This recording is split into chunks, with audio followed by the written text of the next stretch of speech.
8 de la mañana, 48 minutos. Nos metemos en el primer tema de esta mañana. Por primera vez desde el año 2014 existió un leve aumento en nacimientos en menores de 15 años, en madres menores de 15 años.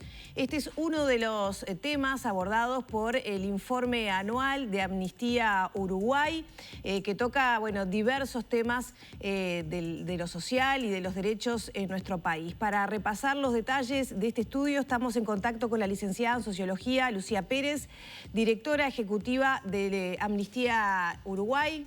Buenos días, bienvenida. Buenos días, ¿cómo están? Buen día, un gusto estar aquí. Lucía, nos gustaría hacer hincapié en este hallazgo, este ítem del estudio presentado este año, del estado de situación de este año, sobre el aumento de nacimientos de madres menores de 15 años. Pero también nos gustaría que hicieras una salvedad de que no se cuentan con los datos de 2020, sino que son de 2019.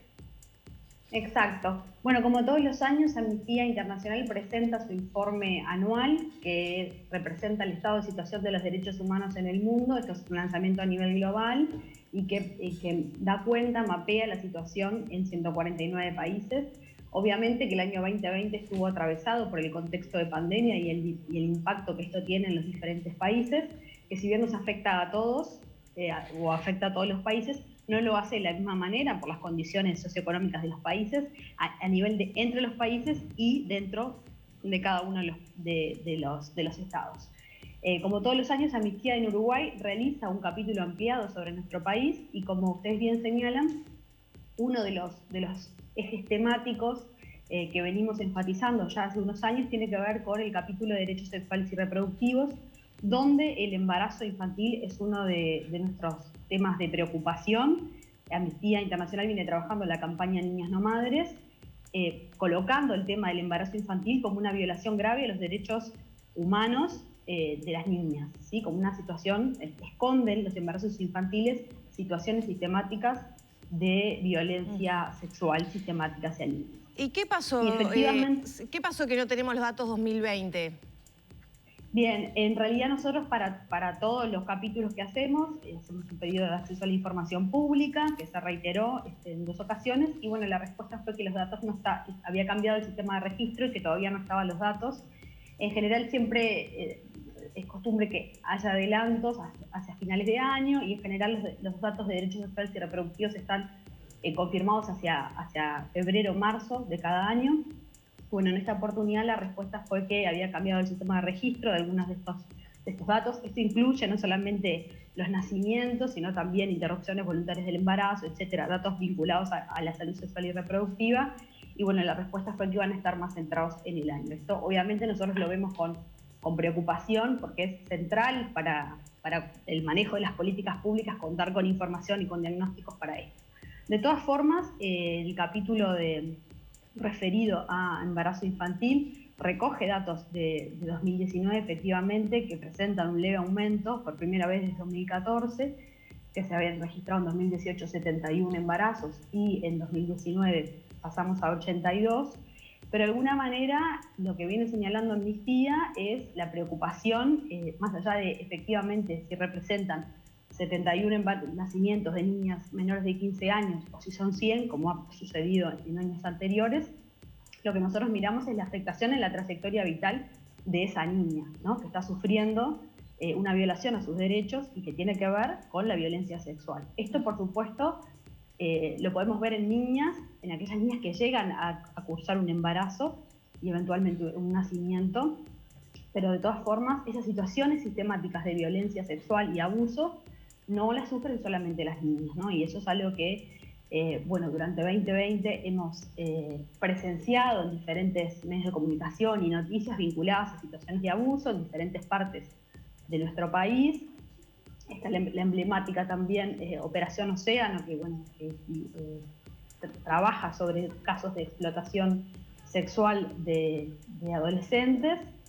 Y este es un tema que Uruguay viene documentando, viene presentando de manera sistemática año tras año, que entendemos de nuestra organización que es preciso ponerlo sobre la mesa y abordarlo integralmente, ¿no? Porque no se trata de casos aislados y son situaciones vitales que por supuesto afectan de manera integral la trayectoria vital de esa niña o de ese niño. Licenciada, ¿tienen alguna aproximación de cuáles podrían ser las causas de ese aumento que usted determinaba es leve? Porque quizás también además a simple vista se puede caer en la simplificación de asociarlo con la pandemia, pero estamos hablando de datos de 2019. Entonces, ¿qué puede ser lo que hay detrás? ¿Se está trabajando en eso? Hay una hipótesis, ¿no? Cuando estén los datos de 2020 deberíamos mirarlos todos para ver efectivamente qué es lo que está sucediendo. Pero la situación de pandemia, lo vimos en los datos de violencia de género también, ¿no? En el aumento de las denuncias, en el servicio de atención y respuesta que tiene la Intendencia de Montevideo y en mujeres. En los primeros meses de la pandemia, este servicio aumentó en un 80% su demanda. Entonces esto hace creer que el llamado al quedarse en casa, ¿no? Como herramienta, como estrategia de protección frente al COVID-19, bueno, no puede ser desarrollada de la misma manera por todas las personas, ¿no? Cuando el hogar no es un lugar seguro, y está demostrado también que en los casos de violencia sexual hacia niños, niñas y adolescentes, casi el 70%, según los datos de 2019, son situaciones sistemáticas y en su mayoría llevadas adelante, ¿no? Los abusadores son vinculados a al ámbito familiar o cercano, próximos, vecinos, etcétera. Esto hace pensar que si miramos esos datos vinculados a violencia de género y también que afecta a niños, niñas y adolescentes, podríamos pensar en un aumento. Ahí lo importante, la recomendación que tenemos como organización y el seguimiento que nosotros estamos haciendo es justamente mirar en el tiempo este proceso, este fenómeno, que lo vemos con muchísima preocupación, justamente para identificar, bueno, cuáles son las causas. Otro dato importante tiene que ver que 1/3 de esos embarazos se producen en Montevideo y el resto son en el interior del país. Aquí estamos hablando también de un asunto cultural muy arraigado que tiene que ver con, bueno, poder ponerle palabras y visibilizar una situación que están atravesando nuestras niñas y también nuestros niños en los casos de abuso, de poder hablar del tema, ¿sí? Y reconocerlo como un problema para poder abordarlo integralmente, ¿no? Y esto tiene, en materia de política pública, tiene que ver con la prevención, con la atención y con la reparación de esta situación, ¿no? ¿Puede ser que este aspecto sea una de las consecuencias más marcadas o más negativas de esa desigualdad y aumento de abusos que provocó la pandemia y también los mecanismos que abordaron los gobiernos para combatirla a nivel internacional? Quiero decir, sin duda. Sí. Sí, perdón. Estoy con un poquito de delay en escuchar. No, te quería decir que esta área, a los ojos de Amnistía, es una de las áreas donde se ve más ese golpe de la pandemia en nuestro país. Sí, sin duda las situaciones de violencia, bueno, fueron identificadas y mencionadas por nuestra organización, no solamente en Uruguay, sino a nivel de toda la región. Estos datos también del aumento de las situaciones de violencia intrafamiliar, ¿no? En el ámbito de la familia, que afectan a mujeres, a niños, niñas y adolescentes, se registró en Brasil, se registró en Argentina, se registró en México, digamos, es una consecuencia también de este llamado y esta situación que nos toca vivir a todos y a todas de quedarnos en casa.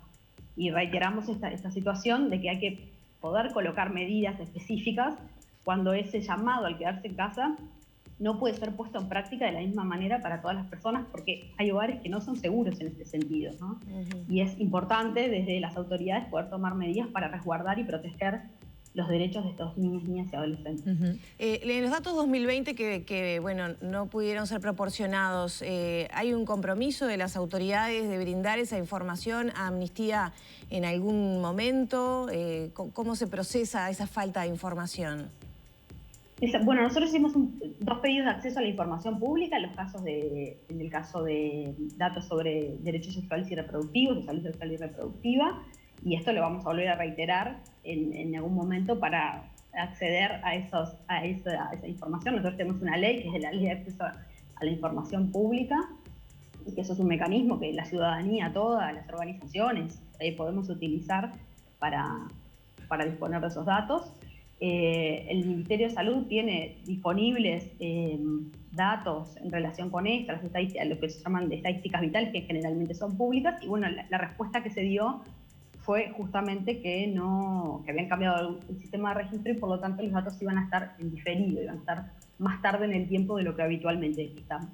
Nosotros, de nuestra organización, por supuesto que celebramos la disponibilidad de datos oficiales, confiables, que representen la realidad de nuestro país en los diferentes ámbitos, y esperamos que esta no sea la excepción, justamente para poder seguir trabajando y analizando estos datos. Hay que mirarlos en términos comparativos, hay que ver la evolución, hay que ver otros datos también vinculados a las denuncias de violencia, ¿no? Hay que hacer cruces de información así que son importantes. Pero bueno, todo indica un dato que salió en la prensa el año pasado, que es dato de 2020, a partir de la Comisión Nacional de Erradicación de la Explotación Sexual Infantil, que registró 410 denuncias de explotación sexual infantil, y estos son 170 denuncias más que en 2019. Así que ya hay varios indicadores que muestran que va a ser más que pertinente el análisis de las cifras 2020 a propósito de este tema. Licenciada, aprovechando que usted está hablando del tema legislación, hay otro tema que preocupa mucho y está vinculado, que tiene que ver con la violencia de género. ¿Cómo están viendo justamente ustedes? Estaban hablando, por ejemplo, de falta de presupuesto con respecto a la aplicación de todo el contenido de esa ley. ¿Cómo ven que se está desarrollando al día de hoy aquí en nuestro país? Sí, bueno, este es otro de los grandes temas que año a año venimos señalando en el capítulo ampliado sobre Uruguay. Amnistía Internacional celebra la ley que tenemos de 2017 de la lucha contra la violencia de género. Creemos que es un instrumento muy importante y que debemos valorarlo y atesorarlo. Nos preocupó mucho la discusión el año pasado durante el debate sobre la ley de presupuesto, donde se puso en duda la continuidad de los juzgados multimaterias. Finalmente eso se resolvió a nivel parlamentario, pero luego en materia de instrumentación, la Suprema Corte de Justicia planteó que no tenía fondos para su implementación, lo que reporta una dificultad muy importante para trabajar y para abordar y atender y reparar los asuntos de violencia de género, porque lo que hacen los juzgados multimateria es reunir justamente las diferentes materias judiciales para que ese proceso, ese recorrido por el sistema judicial no sea tan engorroso para las víctimas, que son las mujeres, pero también son los niños, niñas y adolescentes que viven esas situaciones, y evitando la revictimización, ¿no? y la dispersión de las causas. De alguna forma es un logro que esto no se haya retirado, pero sigue siendo una dificultad que no esté los recursos necesarios para que esto se instrumente. Entonces, lo que nos pasa en Uruguay con este tema y con algunos otros es, tenemos una normativa interesante, de avanzada en materia de derechos humanos a la que podemos recurrir, pero no obstante aparecen estas dificultades en la instrumentación. Entonces hay una distancia entre la norma que tenemos y la posibilidad de acceder efectivamente, que las personas podamos acceder a garantizar, a tener nuestros derechos garantizados. Lucía, el informe de Amnistía Uruguay es muy vasto y abarca muchos sectores o áreas de los derechos, pero ya nos quedan pocos minutos. ¿Qué resaltarías vos como otras áreas de los derechos humanos que están en situaciones más preocupantes en nuestro país en este último informe de Amnistía? Bien, bueno, además del contexto de la pandemia, que requiere, obviamente, no solamente es una crisis a nivel sanitario, sino que también tiene efectos importantes en otras dimensiones de los derechos de las personas, como el acceso a la vivienda, lo que hablábamos de la violencia, el acceso al trabajo y la seguridad social. Eso también está reportado en nuestro informe. Y por otro lado, los nudos históricos, ¿no? Las deudas persistentes que tiene nuestro país en materia de derechos humanos, que sin duda están dados por la impunidad de los crímenes del pasado reciente, donde tenemos magros avances. Si bien las autoridades en términos nominales plantean que hay un compromiso de seguir investigando y de seguir abogando por la memoria, verdad y justicia, y también la reparación, bueno, esto en los números se traduce en pocos avances, ¿no? Tanto de los restos de desaparecidos encontrados, que llegan al 3%, y esto es realmente muy preocupante. Lo mismo que las causas judiciales, hay sentencia para 13 causas de más de 300 causas penales. Y por otro lado, el sistema penitenciario de nuestro país, que también viene siendo señalado por el comisionado parlamentario, por relatores especiales de Naciones Unidas y por la propia Amnistía Internacional, de las fallas sistemáticas que tiene este sistema para cumplir con los objetivos que se propone, que es cuando una persona comete un delito pueda tener una reparación de ese delito que cometió, pero que también el sistema debe brindar elementos para la reinserción social de esa persona. Se supone que ese es el esquema básico y que, bueno, las condiciones de las prisiones, no solamente la cantidad, no hay problema en términos cuantitativos, Uruguay sigue aumentando su población carcelaria sistemáticamente. Por otro lado, las condiciones más de hacinamiento, ¿no? Más en términos cualitativos de las medidas que se puedan tomar allí en esa situación de encierro para poder efectivamente, luego de cumplida la condena, reinsertarse en la sociedad. Ahí hay una fase sistemática que además con un contexto, con un hecho político muy importante y legislativo del año pasado, que es la Ley de Urgente Consideración, también se señaló oportunamente en ese debate parlamentario, algunos elementos que tienden a agravar aún más esta situación, ¿no? Con el aumento de penas, con las restricciones a medidas alternativas a la privación de libertad, en aquellos casos en los que corresponda. Entonces, ese es otro de los elementos que estamos viendo con preocupación desde la organización. En el informe también en algún punto mencionan acerca del accionar policial, algunos cambios establecidos con la LUC que podrían llegar a tener consecuencias. ¿Podría contarnos un poco sobre eso?